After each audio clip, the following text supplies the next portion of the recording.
នារីម្នាក់ស្រវឹងស្រាបានរអិលធ្លាក់ពីលើយ៉ចូលទៅក្នុងបន្ទប់របស់លោកប្រធាននៅក្បែរនោះពេលដែលពួកគេសម្លឹងមុខគ្នាទាំងពីរនាក់ក៏ស្រឡាំងកាំងដោយសារភ័យខ្លាចមុខម្ចាស់បំណុលនាងក៏បានខ្ជាក់ទឹកដែលទើបនឹងផឹកដាក់លើបុរសនោះបន្ទាប់មកនាងក៏ធ្វើពុតជាសន្លប់ដួលទៅលើឥដ្ឋខ្ញុំចាំអ្នកបានឆាប់ក្រោកឡើងកុំធ្វើពុតជាស្រវឹងនារីនោះមិនហ៊ានក្រោកឡើងទេព្រោះខ្លាចគាត់ទារលុយនាងក៏បន្តធ្វើជាសន្លប់ទុកឲ្យគាត់ចាត់ចែងបុរសនោះអស់សង្ឃឹមក៏លើកនាងដាក់លើគ្រែជាលទ្ធផលគាត់ស្ទើរតែដួលថើបនាងហេតុអ្វីក៏នៅចិត្តគ្នាម្ល៉េះគេឃើញអស់ហើយបុរសនោះក្រឡេកមើលនាងដោយចៃដន្យធ្វើឲ្យចិត្តគាត់មានអារម្មណ៍ច្របូកច្របល់គាត់ក៏បាត់ខ្លួនទៅបន្ទប់ទឹកដើម្បីងូតទឹកដែលធ្វើឲ្យនារីនោះភ័យខ្លាចយ៉ាងខ្លាំងលោកចង់ទៅណាហេតុអ្វីក៏លោកដោះសម្លៀកបំពាក់ចេញ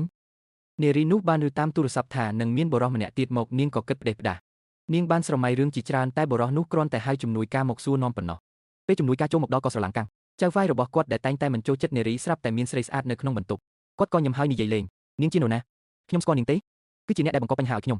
ខ្ញុំមើលឃើញហើយគឺជានារីដែលបង្ករឿងរថយន្តរបស់ខ្ញុំ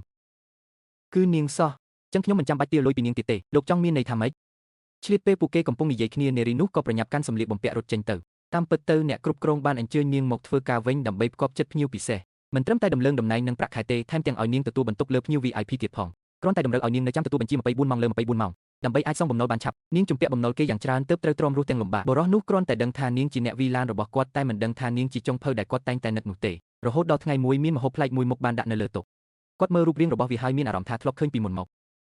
ដើម្បីបញ្ជាក់ពីការសង្ស័យរបស់គាត់ក៏បានសុំជួបចុងភៅដែលចម្អិនម្ហូបនេះប៉ុន្តែនារីនោះបដិសេធហើយថែមទាំងធ្វើម្ហូបពិសេសមួយមុខទៀតដើម្បីជាការប្រាប់តម្រុយដល់គាត់បុរសនោះឃើញភ្លាមក៏យល់ហើយក៏ញឹមឡើងពេលនេះគាត់កាន់តែចង់ជួបចុងភៅដែលមិនព្រមបង្ហាញមុខម្នាក់នេះពេលដឹងរឿងនេះនារីនោះក៏ចង់រត់គេចភ្លាមនឹកស្មានមិនដល់ថាពេលចេញពីទ្វារភ្លាមក៏ប៉ះនឹងគាត់ដែលដើរមកពីមុខដោយការភ័យខ្លាចនាងក៏បែរក្នុងរត់ត្រឡប់ទៅវិញតែជាអកុសលបានធ្វើឲ្យជ្រុះកន្សែងពៀននោះហើយក៏ត្រូវគាត់រើបាននារីនោះគិតថាខ្លួនរំយ៉ាងចិត្តនឹងមិនមានអ្នកចំណាំបានទេប៉ុន្តែនាងនៅតែធ្វេសប្រហែសនាងមិនដឹងទេថាបុរសនោះគ្រាន់តែមើលខ្សែភ្នែកដែលនាងគេចវិសក៏ដឹងច្បាស់ថាជានាង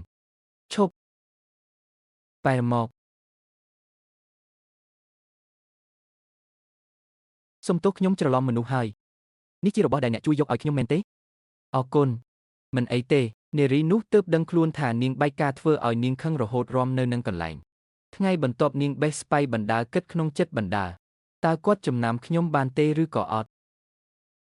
តែមិនទាន់គិតចេញផងអ្នកគ្រប់គ្រងក៏បានប្រាប់ដំណឹងអាក្រក់បុរសនោះបានដាក់លក្ខខណ្ឌឲ្យនាងធ្វើម្ហូបដំឡូងបារាំង10មុខមិនឲ្យជាន់គ្នាតែនេះមិនមែនជារឿងពិបាកសម្រាប់នាងទេម្ហូបដែលនាងធ្វើមិនត្រឹមតែទំនងទេរសជាតិក៏ឆ្ងាញ់ទៀតផងជាលទ្ធផលបុរសនោះនឹងជំនួយការរបស់គាត់ឃ្លានខ្លាំងឡើងហើយកុំងម្ហូបបន្ថែមទៀតនាងខឹងតែមិនហ៊ានស្ដីក៏ខំប្រឹងធ្វើការថែមម៉ោងទាំងខ្នាញ់រហូតដល់មីទឹកខ្មៅមឹកត្រូវបានលើកមកដាក់លើតុទើបបុរសនោះសម្រេចចិត្តឈប់ធ្វើបាបនាងមឹកបាញ់ទឹកខ្មៅចេញមកនៅពេលដែលវាព្យាយាមរត់គេចខ្លួនគឺមានន័យថាវាកំពុងសុំក្តីមេត្តាឲ្យគាត់អង្គុយសម្រាប់នៅទីនេះទៅនារីម្នាក់រវល់ខ្លាំងនៅក្នុងផ្ទះបាយទីបំផុតនាងអស់កម្លាំងខ្លាំងពេកក៏បានដេកលក់នៅលើតុប៉ុន្តែមិនទាន់ទាំងបានភ្ញាក់ដឹងខ្លួនស្រួលបួលផងនាងក៏ត្រូវអ្នកគ្រប់គ្រងស្រែកដាស់នេះម៉ោងធ្វើការនាងឯងមកដេកនៅទីនេះខ្ញុំពិតជាហត់ខ្លាំងណាស់សូមឲ្យខ្ញុំគេងមួយផ្លែតសិន